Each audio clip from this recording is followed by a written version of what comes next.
you talked about having all of these books kind of planned out to a certain extent for quite a few years, and you were saying now that The Sound of Snow and to a certain extent Halandi from last year are kind of up to date in terms of your current style and so forth. Uh, Do you feel that you're now in a position where you can put a full stop and almost be released a little bit Yeah, more creatively, that you can start looking at the world perhaps, because I'm really curious to know, Bruce, whether how much of your work is autobiographical. How important is that autobiographical snapshot in time and space, you and the landscape, that sort of. it's all I don't know about that. All I know is that I've been wondering for a while that I think every creative person has their kind of peak or their kind of golden era. Okay. I, I hope I you're not I'm going to say I'm what I think you're going to say. no, I'm just saying that like it's finite, and I think it's okay. It's this idea of just, I mean, for some reason with musicians, well, I've just thought about this for a very long time. Like musicians, I don't know what it is about most musicians, but you'll find, in terms of like their best work, it always seems to be like the first two or three albums or something. Okay.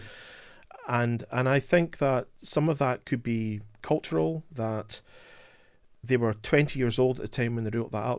It took them 20 years to write the first album and 6 months to write the second one. Yeah. But they're also more connected with the current situation because they're kind of young in that period when they produce the work.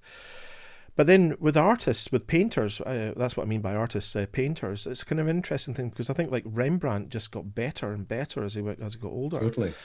So it's not hard and fast about that. And I suppose the thing is that I think I think that if you just start to find that you're covering old ground, you've either got to just try and draw a line under it and try and do something new, or you just realize at some point that you've done it and you just need to go off and do something else completely differently. And all I'm aware of at the moment is that with the last three books, there's just been a fine tuning of style going on Right. and on. And I'm kind of wondering now about, I was talking to you about this earlier on, about this pendulum swing. This idea about, my dad has always said to me, you can never go back anywhere. It's never the same, and it's true. Mhm. And that's a good thing in the way that I just feel like I've been on a journey for the last 10 years of, it's not just been like subject reduction or tonality reduction, it's also been color reduction. And I'm now kind of feeling that I just think the next sort of work I'm going to do is going to be starting to get a little bit more complex again. But it's just not going to be the same thing. If you decided to try and put more colour in, I think it's just going to be put back in, but with all this kind of stuff that you've learned Mhm. over the last 10 years about colour, that it would just, you can't go back to doing what you're doing. It's going to be more colour, but done in a much more considered way, perhaps, or something. I don't know. And I just have a hunch. That's all at the moment, is I've just got this kind of feeling that I'm sort of ready to do something new now, and I'm not sure what it is. It's just going to come at some point. And you can't put any pressure on these things. You just No. have to wait for it to arrive, if you like. Because nothing else I've done in the last 10 years, it's never been contrived in the way that you've sat down and decided, I'm going to start changing my style to be this more minimalistic thing. It just seemed to happen that way, and I don't even understand it. Because if somebody had said to me 10 years ago as a Galen Rowell fan, your work will end up with almost no colour in it, I wouldn't have believed them. Right. It's funny you You know, mentioned Galen because he was probably my first mentor. He was someone whose work I kind of discovered first in the landscape photography genre, and I think it was that enthusiasm for place that and adventure and. it was the adventure. Mm. It's the same for me actually. I've got Mountain Light here actually. Yeah. It's just in my this one. I don't know if anybody can see it on the video there, or Yep. uh, The but classic. that is, to me, that's like one of the Bibles, Yeah. because I don't even think he mentions a single technical aspect. There's no mention of f-stops, shutter speeds, No. anything like that. It's all about being there, and there's a bit of philosophy in it. Um, but it was the adventure side of it, because I mean he was one of the main reasons why I went to Patagonia. Right. As soon as I saw his picture taken on, I don't know if you know Torres del Paine, if you've ever been, I've but never been, but right, there's a little island in Lago Pelé with a little hotel on it, and there's a tiny little island at the back of it, and you just get up there and you've got no space to move, and that's where he took a shot from. And I just can't help thinking he took it just before breakfast, and as soon as I saw that shot years ago, I just thought I have to go. But it was similar for me actually. It was I mean, when you start getting into photography, there's certain people that I think you bump into straight away, and certainly as a British landscape photographer, Joe Cornish is one of them. of course, That was for me. First Light was just a really great book to read. yeah. Um, and then it was this one, Mm. and I still find that when you get to those periods where you're kind of feeling that you're wondering if you're losing inspiration, or you're wondering if maybe photography isn't for you anymore, because it does happen. Over 10 years you have these periods of burnout where you just kind of wonder, I just need to step back for a bit and go and do something else for a while. Picking out some of these books that you first discovered, it kind of reminds you about where you started, and I think that's really powerful too. It kind of rekindles something a bit. Yeah. Yeah, I mean, this is the focus of my work these days, is the sort of humanistic psychology of the arts and our personal development. And it's so important to me to feel as if I have a purpose in life. And it's having conversations with you. I think when you have conversations with anybody whose whose work you admire, who secondly has a degree of skill and Mm. control over what they do, and then thirdly are producing images that are distinctively them. I've always said with your work, it's like looking at Bruce Percy in the landscape. And there's a few. I've got this lovely client, Stephen Fenstein from the States. He's about 95 now, and he's an incredible guy. He just gave up cross country skiing about 2 years ago. The man's incredible. But he said to me at one point, and I knew it was a compliment, but I was trying not to laugh when he said it. He said, "Bruce," he said, "you seem to go anywhere in the world and take the same picture." But I knew what he meant by that, and I think it is quite a testament if you can go somewhere and you can make something look like you. It's not like I go out there intentionally to try and do it, No. and but I suppose as a sort of failed musician, I don't sound like anybody, but when you listen to the Rolling Stones, you know it's the Rolling Stones, Yeah. and there's when people are able to find that kind of voice or something, it's really important, I think. And I'm with you on this one. I think it's all about feeling like you've used your time well. You've experienced things. You're here. You've done. Being creative for some reason is just at the core of who I am. If I wasn't doing photography, I'd have to do something else creatively. My life would just feel very, very flat without something creative, and I don't know what it is. And I suppose maybe is it a way of just trying to validate our meaning of why we're here. When I was working in IT, I used to stare at the window, and every year would just fly by, week in, week out in the office. And those times when all of us get to go out in the landscape for those 2 weeks or something a year, if that's your vacation time, just being outside and experiencing the light coming up in the morning and the way that the colours are changing, and even just that, it doesn't matter if you get any photographs, it's just the fact that you were actually there, you're Right. present. Do I you think it's a think really do good you thing. think these periods of slump that you've referred to so far, and I'm thinking, I think there's a difference between, this is where the comments flare up. Let's first of all, let's talk about the word amateur. Well, can I just say something there about the Sure. slump thing? I think that we seem to live in a world now where everybody seems to think that we should be able to find a solution for everything, and that everything should just if it's not working, we need to find some way of getting it working.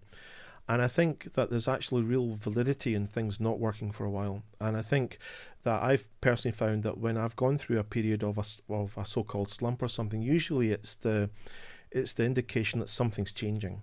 Hmm. It's sometimes it's usually a pause before you're onto something else, or it might even be simply you realizing that you're just getting tired of the thing that you're doing, And so you have to have those periods of frustration. You have to have the lows with the highs. You don't have the highs without the lows. So, and I think there's just too much of this like focus on success about how many successful images did you get on a roll of film. And it's one of the questions when I get asked, I tell everybody there's no such thing as a failure on my roll of film. Everything that I did on that was just a stepping stone to that thing that you might consider to be a really great image. And they all had to happen as a precursor to get you there. You don't just leap to coming out the car and just make a great image.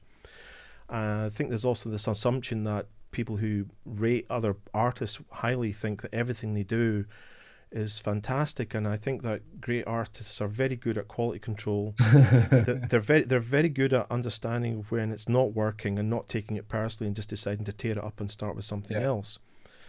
And also in just not giving up. So I think those lulls can be very beneficial, and I think that we often feel that it's a real problem. Oh, I've hit a roadblock. No, I don't think you have. I think you've either put too much pressure on yourself and you've set the bar too high and you're trying to go too far too quickly, or it's just you just needed the pause. There's this something's coming and you just have to sort of be a bit more receptive and just patient and wait for it. One of the reasons I started this whole Vision and Light series in the first place was, first of all, I was just chatting with mates and I thought, well, maybe other folk will find this interesting. But secondly, I think it's always important to have a what's in it for me element in what we do, whether it's in your friends or colleagues or in your work environment or, this type of thing. So selfishly, I think I'm generally quite altruistic, but there's also what's in it for me. And one of the things that's in it for me is to find similarities in creative people and the differences in creative people, the things that make you unique and that make Mm. me unique. But we obviously share common ground and mutual ground where we understand exactly the same thing, maybe perhaps using different language. And one of the things I think you and I have different methodologies in terms of how we go about our work. I think I'm particularly spontaneous and non-methodical, and maybe perhaps coming from a film background, you're more methodical and a little bit more precise in some of the things you do. I don't know. I as a teacher, I think people get the impression that I have kind of strict sort of processes, but it's only because in the process of teaching people, unfortunately, you have to have some kind of Of structure. course. And when you're there yourself, I just find I just see things and I just run with them, and it's all very, very much an emotional response to me. It's how I feel about Oh, something, and I we'll cut that. We'll cut that bit out yeah, then. no, but I that's all you can do is just run with what you just like. If you see something and it motivates you, that we've all been there on a trip or something where the driver keeps driving, but you're seeing something wonderful at the window and you're wishing that we could stop. Mm. So that gut reaction there about wanting to stop, you're obviously seeing something in your mind's eye that you want to pursue for whatever reason it is. And I don't know why we're all motivated by it, but we're all a bit kind of like on sort of like photography heroin when it comes to. I was talking to an Icelandic guide about this who was doing the ice cave tours, and he told me he literally had to grab somebody by the collar after 40 minutes of the guy just saying one more photograph. Yeah. And I thought, well, we're all like that, and I'm like that. There's something about it, and it's not the acquisition. It's not that we're looking for bragging rights or anything. There's just something that we're all just obsessed, I think, visually by certain things, and as soon as we see them, we just want to convey them. Right. So what I'm still wanting to kind of circle back to is this concept of slumps. And I think one of the things that's kind of in my mind a little bit, and I think it's me just trying to piece together, cause and effect to a certain extent, because I'm 100% with you that I make my best work when I'm engaged. I make the best work when I'm passionate. I get the most work when Yeah, I'm the best work when I'm not thinking about it. It's spontaneous engagement, and yeah, it's being in the moment and being present and all of those types of things that we fully understand these days. Now, if that was the case, then we would never have a slump because the world would always fascinate us. So I think something that I do think about from time to time is I go into slumps when the product becomes more important than the experience. When the need to make a product, the need, whether it's a YouTube video or a new book. Oh, but see, but to me, that's just that it doesn't have to be a product. That's when contrivance comes in. That's just when we're the tail's now wagging the dog, and it's just I think it's just you've just got to keep tapping on you're photographing it because you love it, and if you're not seeing it, don't just. I mean, if you just sit at home going, I'm not seeing anything and never try, then that's no point either. Because there's been times when I've actually thought, I don't think there's anything here, and then 40 minutes later, I'm coming back to the car going, I've just found one of the nicest compositions, and I didn't even see it. So this idea of that's all about the psychology of what's going on in our own minds and actually listening to our own dialogue of how we talk to ourselves and the defeatist stuff that we say to ourselves and things like that. And I'm the same as I think most of us are like that in the way that especially if you're tired or something one morning, there's nothing here, nothing's working today, I may as well just give up. You've got this little story that you tell yourself, and then you can find something else. But yeah, I suppose it's when you feel that the work, you're just doing it for the sake of doing it, it's not happening. And I would just much rather just go and have a cup of tea personally. Right, or just enjoy your walk. Yeah. There is a question I'd love to ask you, which is how important is external validation to you? None at all. And it's very, very interesting. I've really thought about this one now because I do acknowledge that I'm sure there's people out there that will think that's complete bollocks, he just said that. But put it this way, right? When I would say at the beginning it was probably important because I think everybody does need an audience to a point, and then some of it's mixed up in I'm not sure how good I am, so I need other people to sort of validate me in that way. So that's part of it, and I think we all go through that. And some of it is just you're really convinced that you've really onto something, that you've got something going, and you just feel that just keeping it to yourself is going nowhere.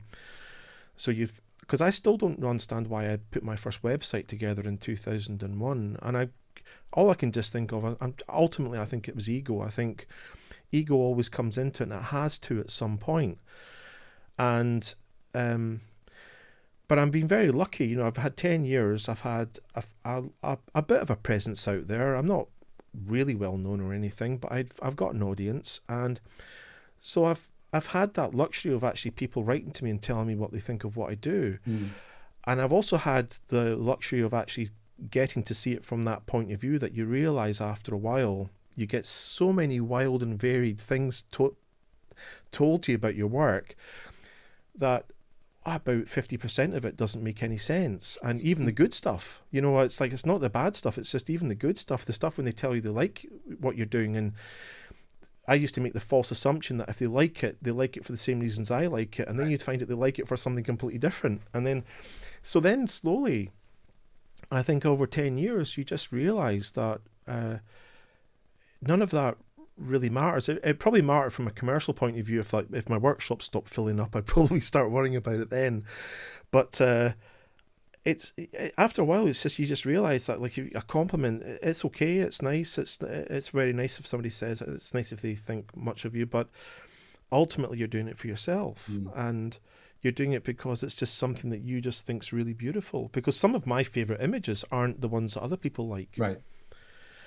So after a while you just realise that you just have to sort of trust yourself more. And I had an art student on one of my trips at the very beginning, and she kept saying to me in the car, it was quite funny, well, that's very easy for you to say. And I kept thinking she's got a sort of edge on her about me, and I just couldn't figure it out. And I said to her, what do you mean? And she said, well, you're quite clearly very confident.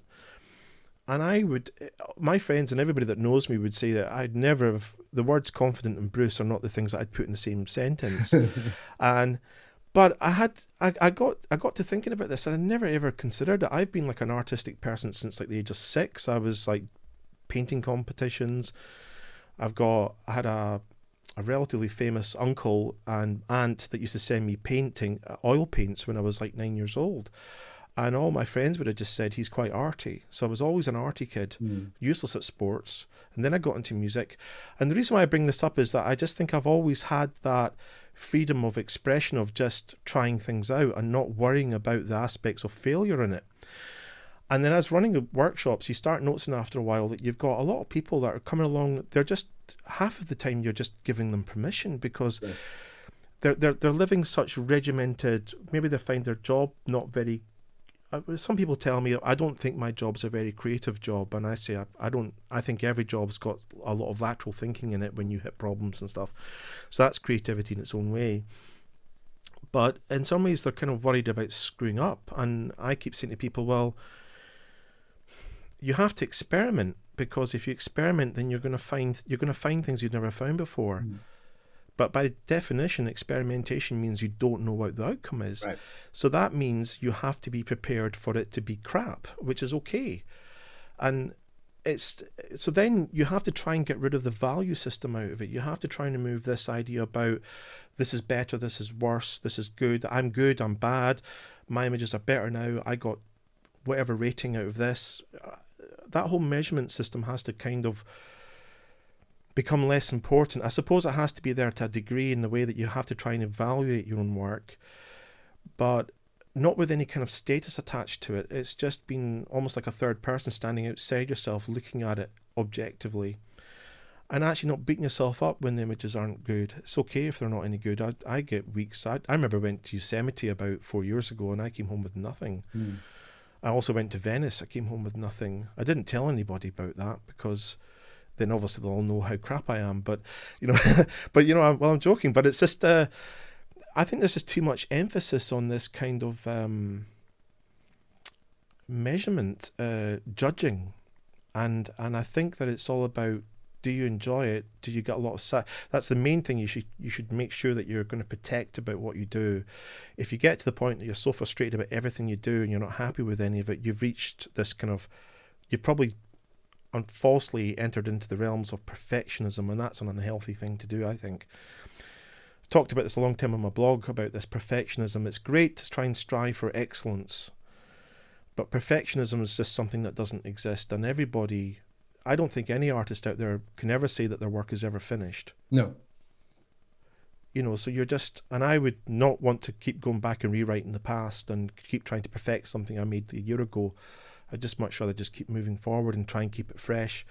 So for me, it's all about the joy of just creating things. It's interesting for me, like I said, the one of the reasons I really enjoy having these conversations with yourself and my other friends is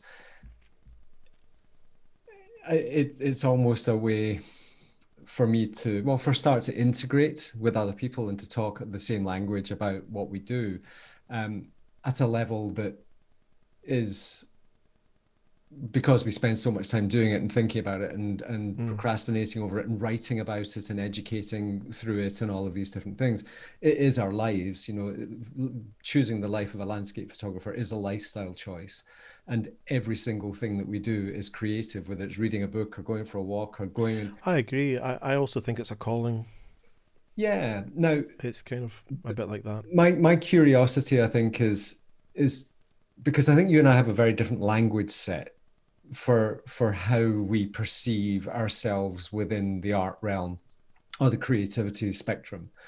I'm big into spectrums, and I'm curious because my language for an awful lot of what I do is about things like acceptance and non-judgment, because having lived in Tibet for 7 years, Buddhism filtered into my mind and consciousness. Oh, that's a big thing for me. It's all about this kind of, I think that an awful lot of people, when you watch them, one of my friends said to me about 4 years ago, the camera points both ways, and I think you see it as a workshop leader. You can't avoid it. You almost become you start watching your participants about how they deal with what they're doing, and some people are obviously naturally quite shy, or they're worried about other people seeing their work. They're worried about being judged about it. But there's all these different patience. frustration, how you deal with that, and then you start realizing that a lot of photography psychology, it's there's this thing about just learning to let go. And certainly I think that, and I love listening to one of my friends did an art class about, she's not a photographer, she's not interested in photography, but she said to me about 2 years ago, I joined an art class, and she, every week when I met up with her, she was telling me stuff, and I was thinking, yeah, absolutely. And she said, and the thing is, Bruce, it's all about letting go. And I said, yeah, absolutely. It's the moment you try and sort of just try and force it, it doesn't work. But there has to be, you kindly said about what I do, that there has to be an element of control in there. And I think that's true. And I've given some time on this one. I just think that what happens is that you've got to just free things up, just let chaos in, so things kind of happen. And but you see some pattern in the chaos, you think that's really good, and I just need to filter out the. So then, as soon as you start seeing patterns of chaos, that's when the little bit of you comes in to sort of hone it and fine shape it. So that's the little bit of control coming in there. That's all about trying to work with the material and move it in the way you want to go. But if it doesn't want to go somewhere, it'll tell you. Right. And so then that's also about you understanding and listening, and listening to how you're feeling as well about that. And I think that's something that's lost an awful lot with some participants. Sometimes I'll say to them, are you really excited about this? And they'll say no. Right. And I'll say, well, I would just, are you finding this? I'm really struggling with this. Well, maybe the composition is just fundamentally difficult and it'll never work. Or maybe you've just not got the abilities at the moment to do with it. But whichever one it is, which we can't figure out, you're just struggling with it. So I just much rather just walk away, because the moment you walk away, you find something else that maybe is going to enlighten you more or engage you more. And I think the same analogy in life is the same thing. If you're beating away at something and it's just not working for you, the best thing to do is just to change tack. And you usually find as soon as you release and let go, something else comes in. Or you find a solution that allows you to go straight back and do it, because that it's stepping away from it sometimes. Absolutely. Absolutely. I've had that as well. And I like to do that. I like to park things. And before I publish anything, it's like I would say about 90% of my edits are done in about 10 minutes on an image or something. But it's spent 3 weeks mulling over those fine tuning bits, right, and giving big distances between them, because if you keep staring at the image, the more you stare at it, the more you can't see it anymore. Right. And it just becomes so fixed in your mind the way it looks that you can't see anything else in it. And if you were able to if I was able to give everybody, I would get into big problems if I was able to sort of knock everybody on the head every day and give them amnesia, but then go back into a room and look at their image again when they did it the previous night and they've got no memory of it. Yeah. Then you're probably going to be much more honest about what's going on there. Sure. And so this idea of like even editing your work and then leaving it for 3 weeks, that the ego or the attachment that you're building to it while you're working on it has kind of dissipated. Right. And so when you come back, you're able to almost look at it as if it was like your grandmother, your mum looking at your work. Right. Maybe for about the first 5 or 10 minutes until you start getting attached to it again. Right. But I think there's some value about that freshness, and then you're able to just get an accurate view on. So if you get an initial hunch about anything, it's usually, I think it's something you should trust. Sure. Now, something else I want to ask you, if you're okay to continue. We've talked a few times now about, bodies of work that work together and to create a body of work. You've got various books that the very nature of a book is almost that it's you stamping your, it's the crossing the I's or crossing the T's and dotting the I's and putting a full stop at the end of a sentence of a body of work. Now, we've talked a little bit about the concept of personal style and recognizable style and things like that. And I have quite firm views about the concept of personal style. Do you're getting to the point now where you're feeling as if you're on the threshold of change, threshold of, call it maybe some sort of creative rebirth. And I wonder how carved in stone this concept of personal style, personal identity, recognition, or consistency in your work. Because one of the things that when you go onto your website is you have a really distinctive body of work, you know. Yes, but that never came from any kind of willing it to be that way. It just, I don't know. I just every year I was just a bit surprised that it things were happening, and I think I was as surprised as other people were. I've got certain friends of mine that follow what I do, and they would pick up on when I was changing, when the style was Mm. changing, and I would say I know, because I didn't even know. I just was so surprised myself. And there's a thing about when you start taking pictures, maybe in the first, there's these initial plateaus that you go through in the first 18 months, that if you're taking a lot, if you're, I would say an awful lot of people, if they're spending some decent time on their photography, they'll probably make a huge improvement over the first year or two. And then you've got these kind of long periods where you're kind of feeling like your thing's not really shifting around much, or whatever. And I suppose I had this luxury for 10 years because you're running workshops all the time and you're going to the same places. I'm getting the chance to go back again. Well, shoot, that composition in Torrestal Piney on the other side of the world didn't work, but I can always get it next year. Yeah. And it's never the same anyway. You go back next year and all the conditions are different and Sure. everything. But there's you learn about the landscape. You understand the places you're going to every time you go back. And so I think that I had this real luxury of almost like a learning playground for 10 years. And I've said to people for a long time that if you find a landscape that resonates with you in some way, and for some reason it's all just clicking into place, keep mining it. Because if you're really focused on personal development, if that's your number one goal, personal development, one of my clients just talked to me about how he just loved being in the Peak District, and he said, I just keep finding great things when I'm there. And I just said, well, just keep going back. Right. Almost that's your thing at the moment, until you just start to get tired or bored of it. But this idea of like maybe cherry picking 10 different places to go to every year, and I understand for some people they're saying, I've only got so many holidays a year, I want to go to all these different places. That's fine. But again, if your main focus is personal development, then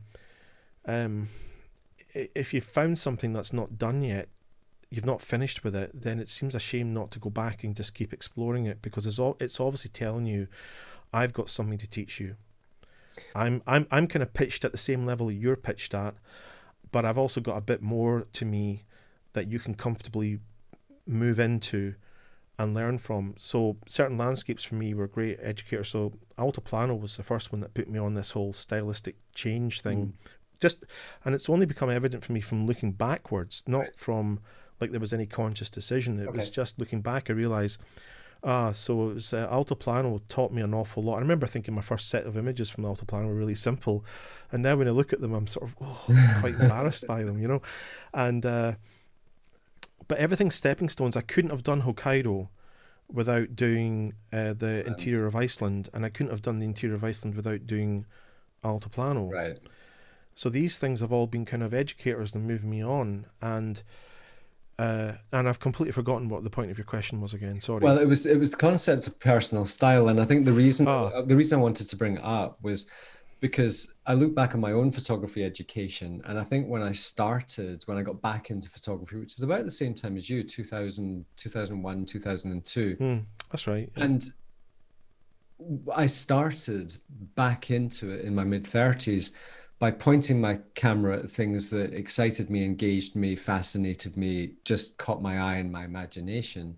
And then I started to study, and everything seemed to be absolutes. It was do this, but don't do that. Do something else, but don't do something else. And it was always about black and white and this and that and good and bad. And there was an awful lot of judgment. And I felt that there was an awful lot of emphasis on you have to have a personal style, Yeah, I even think if there's that, too. even if that's at the expense of freedom of creativity. Well, again, that's putting pressure on everything. That's putting pressure on the creative thing, and I think an awful people don't even. It's very interesting when I get people saying to me, I just don't even know if I've got a style, and they've only been taking photographs for 6 months, and you think, I think that's a bit too soon to, and also, I've I did a portfolio development thing, video class thing, and it was all about. I was just trying to show people. I think personal style tends to surface in its own time if you have it. And I think that might be a little bit upsetting to some people, because I don't think that, like the Rolling Stones, not every band out there can just come up with a sound. If you look at it from a musical point of view analogy, that you can find hundreds of bands that will do cover versions of famous songs or whatever, or I might even do a cover version of a famous song in a particular way that you just know it's this new band. Right. So they've got a sound. It's very difficult for bands to get their own kind of unique sound, that as soon as you hear them on the radio, you know it's them. And I don't know how this happens for some creative people or and creative endeavours of anything, whether it's writing books or and I wouldn't say that it's just like some people have just got the gift of it and some people don't. And I also wouldn't say that it's the kind of thing that the Malcolm Gladwell thing, that if you throw 10,000 hours at it, you're going to get a style. So I think it's this magic elusive thing, and some people just seem to, I don't know how I've got my thing going, but I get people telling me all the time that I'm very recognisable with my style and what I do. And as I said to you, it wasn't something that I intentionally went out to do. It just seemed to kind of evolve over the last 10 years. And there's been many moments the last 10 years where I've thought, I just had no idea where this is going. And the judgment thing, I think that I've never really had that, because like I said, when I was younger, I just know what I like, and I just play around with things when I like things. When I was 7 years old and painting, and when I was 12 years old and writing music, which I was doing up until about the age of 35. So I think I'm always very tuned in about whether I like something or don't like something, whether I'm inspired or not inspired. And somehow the commercial pressures of running my own business have never even come into it. Maybe I've just been extremely lucky. Maybe if I find out next year that nobody ever there was no pandemic thing, and that everybody decided that my images sucked and they didn't want to come on my trips anymore, then maybe I might be inclined to feel that I have to try and go out there and try and do something. But I think I just know that's just trying to create things because you think people like them is just the worst thing that you could do. I think you've just got to do it because you just get really excited about it. Right. And so the style thing, I think there's too much pressure. There's too much emphasis and pressure at the moment. I think everybody should just remember just to be enjoying what they do. And if there's some sort of clarity or stylistic thing coming out, it's going to come by reviewing what you do, because an awful lot of people just go home and they just take their images, but they never actually put them together into sets. Or why didn't I just do a year review of the last year of what I did and actually see if there's anything in there that there's like something that I'm drawn to a lot, that I do a lot of. There's a start.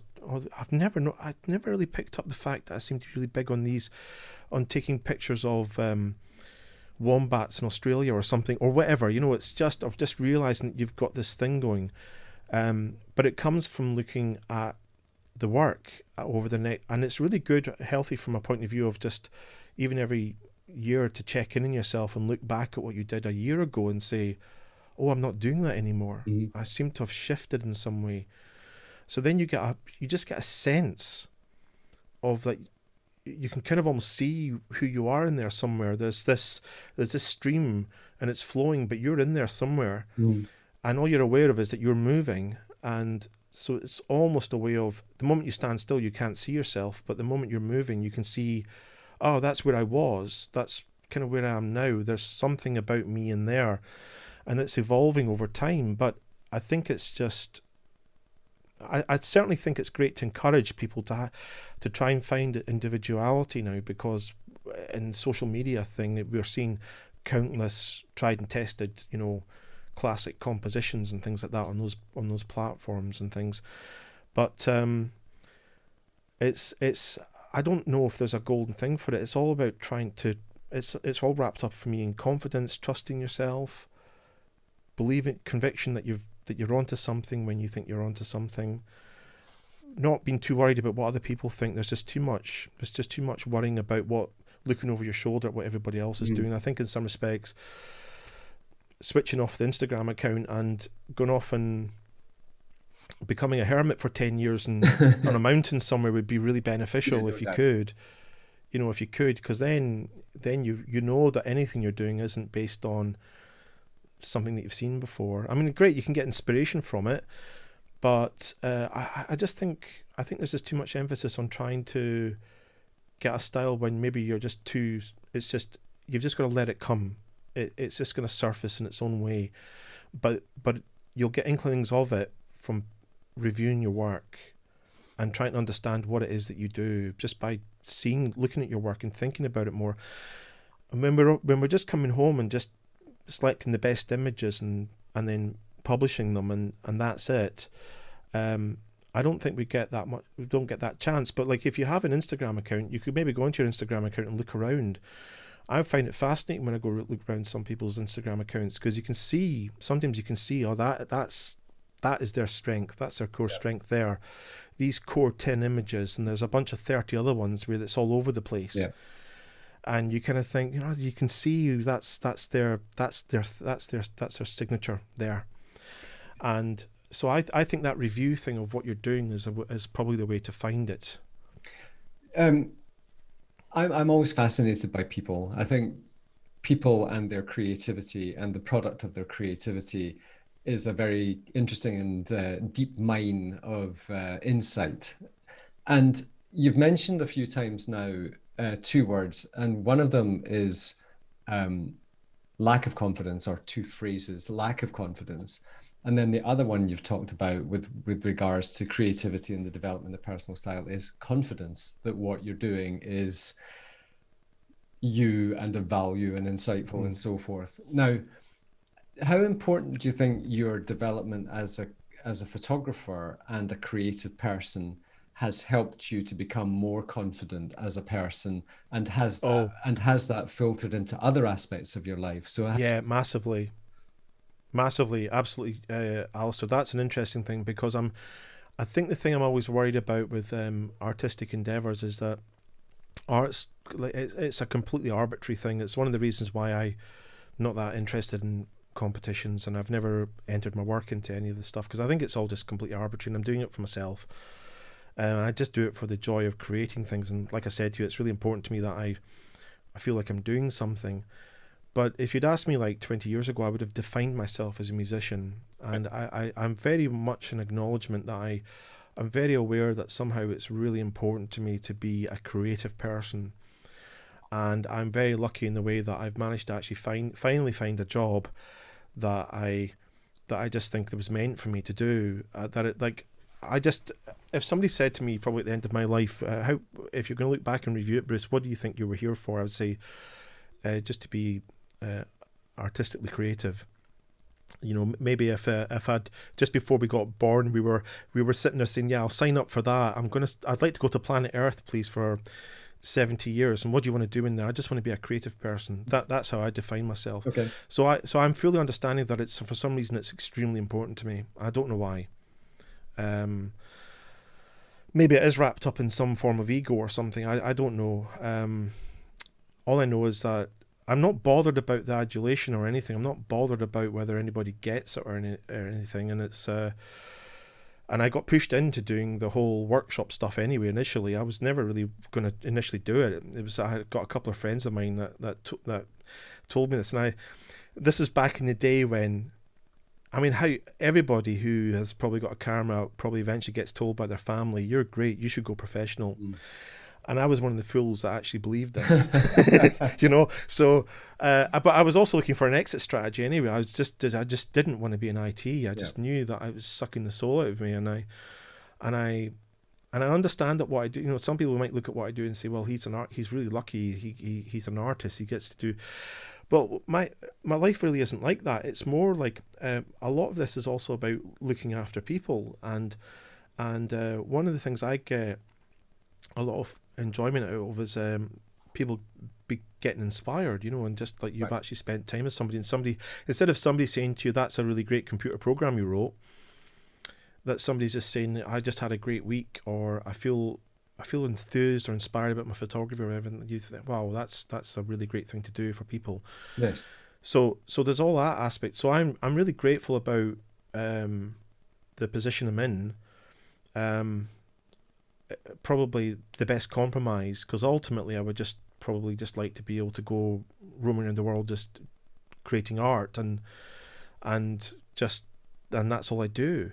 But and I don't know why, but it's just always been important to me to be creative, whether it's photography or whether it's music or anything. And And I think that relationship between our creativity and our personal development is huge. I mean, it's oh yes, well, to get back to that question about the personal development thing, is that I've never been the kind of person that if you have like a group of people together, I'm the person that's the loudest or in the front or the one that everybody remembers.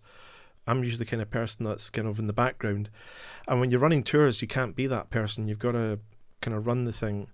And so there's been lots of these different skills that I've learned over the last 10 years that it's really helped me understand my own value or Mhm. my strengths and my weaknesses, and even just changing careers. Just like it can be such a liberating thing to do that, Totally. to Yeah, realize you that's can do, something or else you even and I have both done is change yeah, careers. oh yeah, and like even to carry on managing to scrape a living in a situation where you know we're not allowed to do anything. Mm. So I mean, but those things can be extremely empowering to find out that you're actually capable of this. And I was convinced my school friends were looking at me in a different way. It was almost like they were going, "What happened? Mm. Who are you?" And I was thinking, I know, I just had no idea that I could even be like a half decent businessman or whatever. Um, and I think one of the things for me, it's also just very much more about trusting myself, Mm. trusting the gut, and then understanding when things aren't working. Is that, like you said, is it's maybe it's a timing thing. You've just got to pause on it for a while, and then somehow 3 days later it's clearer Right.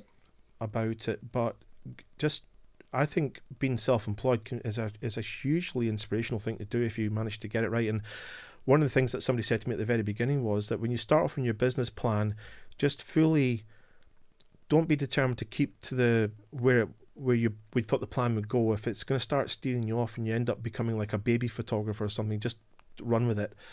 And I think it's true. It's just I think that's one of the feelings that we can do is you can decide that I'm going to start baking cakes for a living, but within 2 months the council phone you up and want to award you a contract to make 15 million Mars bars a day for their employees or something like that, and you turn it down because it's I'm making cakes. Right. That's silly. You've got to.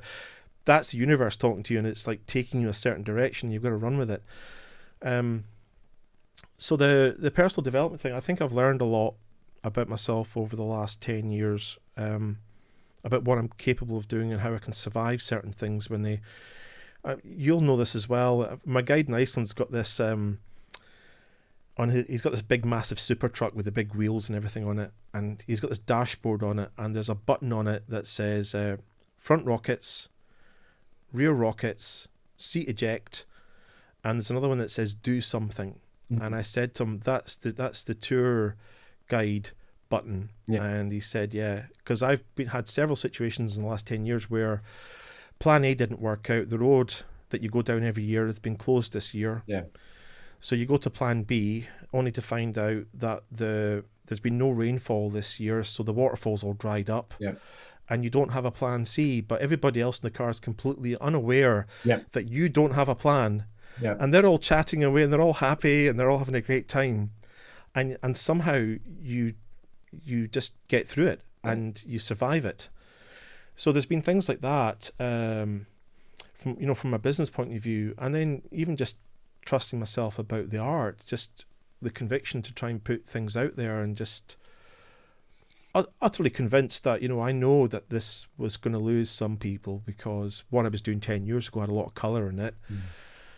And I think if you're worried too much about your audience that way, that's not good, because like I said to you, I think your audience are always one step behind you because they're just catching up from where you were and not where you're going. And so you have to have a bit of confidence to, if you're going to try and do something new and put it out there, and not be too worried about what anybody else is thinking about it. Yeah, for sure. I've also found as well that sometimes you've got to keep going with something until people start getting it, because Yeah. it takes people a while to sort of like really tune into where you're going with this. Well, Sometimes. something I've been sort of really in my mind a lot is that my whole concept that I'm involved in right now, it because it's the product of 5 years of almost constant thought. fine-tuning, refining, scrapping, restarting, rebuilding. It's like building the first computer. You're going to screw up 60 times before it finally works. Where I'm at now, it's such a massive leap of faith for people to go from A to Z, or A to Z for our American listeners, that it's making sure all those little baby steps are in place, that people can. Baby step sounds really condescending, but there's a logical path between the Yeah, status quo and nirvana or utopia, or these other dimensions that I think what creativity does is, I'm very much in favor of the infinite right now. I'm really involved in the concept that creativity and personal development is essentially infinite. And an awful lot of what we do in society is we blinker and compartmentalize that's and right. We do judge absolutely. and restrict and make Hmm. things less rather than potentially more. And I think this is what I really embrace about your work, is that expansiveness of concept. Well, just to go back there a bit, it's also like, even one of the things I'm really fascinated about is like just the choice of words that people use and Yeah. why they use them, because I don't even think they're consciously aware that there's self-limiting going on in some of the phrases that are used, or some of the words that are used about certain things, and I can't really think of anything at the moment. But I just remember when I got my first book published, I never looked at myself as a landscape photographer, and I never looked at myself as a portrait photographer. And 10 years ago, I was actually doing about 50-50 of them. 50% of it was portrait, and there is a portrait section on my website, but it's been very interesting for me. Some people just say, I didn't even know he took any portraits, I've never seen But that, Bruce. right, so but the thing is, I just remember being so surprised that being in that, like I said, being in this really privileged position of actually reading reviews about yourself. Everybody who's not got an audience, we're all keen to get an audience, and then once you get an audience, you actually find out that it's not always the best thing, and there's some pros and cons about getting an audience. You unfortunately have to hear reviews about yourself whether you want to or not sometimes, and I also found that reading reviews about my books were quite strange, because half the time you'd think, no, I don't think they got it. But the first book was quite interesting, because I remember reading it. It started off, the first review I read was the first paragraph was all about how conflicted they were, because the British landscaper Bruce Percy, it said, Right. so they'd already made up their mind, this is what he does. He's a Right. landscape guy. And it was the surprising thing about this book is the first page that you see is a portrait. Right. And I thought, I never told anybody I was a landscape photographer at the time. I just thought I actually thought I was a travel photographer. I thought I was Okay. Galen Rowell doing the adventure thing and just going everywhere and taking pictures of people. And now I just think to myself, when people ask me what I do, I just say, I'd just like to try and view myself as a creative person, because then it just leaves everything open Right. to wherever you might go with it next. And using certain words, you can limit your own possibilities, I Absolutely. think. Mm-hmm. So, how much of that is because one of the things we have to do, when you're in the education field, one of the things we have to do is constantly articulate every single reason we do everything. So that level of self-analysis is probably greater than people who don't have to explain Yes, everything we do. So yes. that necessitates a certain amount of language, that we have to use on a daily basis. Do you think we're limited by using the language that other people will understand rather than the language that may be inherently more accurate to us, because we don't have to pick away at every single strand to make the concept more No, I think understandable? you can learn something from that, because I actually find that with some people, you've got six people on a trip and you realize they all communicate in very different ways, Right. and they all will. Sometimes they might, like you're saying, they might even be meaning the same thing, but they're saying it in a very different way, and so then you have to try and get into their. I think my role as a workshop leader anyway, usually in day one, if I've never met anybody, is try and suss out very quickly what level of ability they have, what they're kind of looking for over the week, what they think they're looking for, and what they actually probably need, Mm. if they need anything from me. And the other thing I'm worried about is if somebody's really competent at what they're doing, I just think, well, I just wish they probably shouldn't listen to me. They should just carry on doing what they're doing because they've obviously found something, and I think that I'd just be getting in the way. So you're trying to sort of slot yourself in. So you're doing a whole host of things, from psychologists to just even working out what time breakfast is, or making sure that somebody's got their gluten free sandwich or whatever. But the language thing, I think for me, if I have to try and adapt to somebody else's language, that's really helpful from the point of view of making me trying to understand them better about where I think they're Oh, coming sure. from. Because Absolutely. But it's because where because this judgmental language comes in is yes, because you can also learn more about even the limits that the assumptions that they've done. There's certain things that you sometimes see that you just, this complete assumption about something, you think it's a given, and you think, well, it's not. no. And then I also understand that with my language, I'm trying to find something. I think some of the best teachers are probably the best ones that come up with sound bites, unfortunately, and I'm not good at the sound bite thing, because I've had things where I've had participants coming along and I'm telling them these kind of core points for the week, and they'll go and do a trip with Jay Micel in New York for a week, come back, and they're telling me next year I meet them again, and they're telling me, oh, and these core points that Jay Micel told us, and I'm looking at them and I'm thinking, my jaw's hitting the floor, I'm going, I told you that. But Jay just he got it into soundbite fashion. Right. He's been doing it for so many years that he's now figured out this is the most succinct way Right. of telling somebody so they remember it. And I am very aware that whatever you're teaching anybody, there's no way they're going to retain 100% of it. No, no, of course not. So you're trying to efficiently, and every time that I find something that really does work, I end up putting into my repertoire. Yeah. It's when I need to pull out that little ace card with somebody to explain something. I've already got that analogy because it worked really well last Sure. time.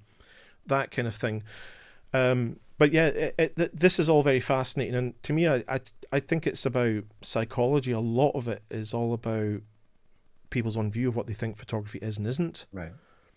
Because you're dealing with a whole bunch of things there. You've got some people that think that you shouldn't even be adjusting anything in the picture. It's just what's in the camera.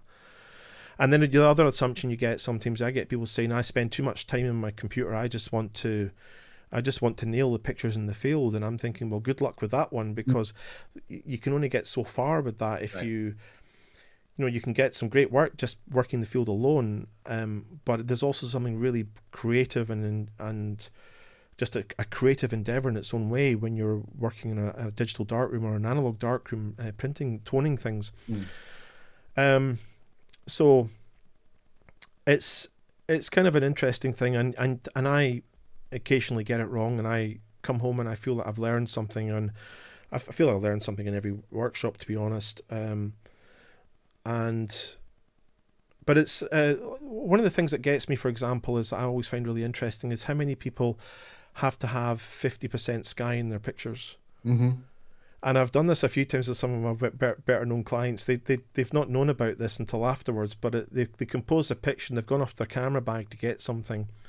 And I've gone to look at it and thinking, all the subject matter that they're shooting, it's this amazing rock in the foreground here, and there's nothing going on in the sky, but they've got 50% of the image is sky, and the rocks at the very bottom of the image, it's almost like a fish tank. It's just sinking to the bottom of the image, and it's away down at the bottom. So when you look at the image, your eyes. So I'll reposition the camera to bring that rock a bit more up into the sort of middle area of the picture. And then I watch, and they'll come back and they'll go, oh, that looks wrong, and they'll pushing it back to get more sky back in. Okay.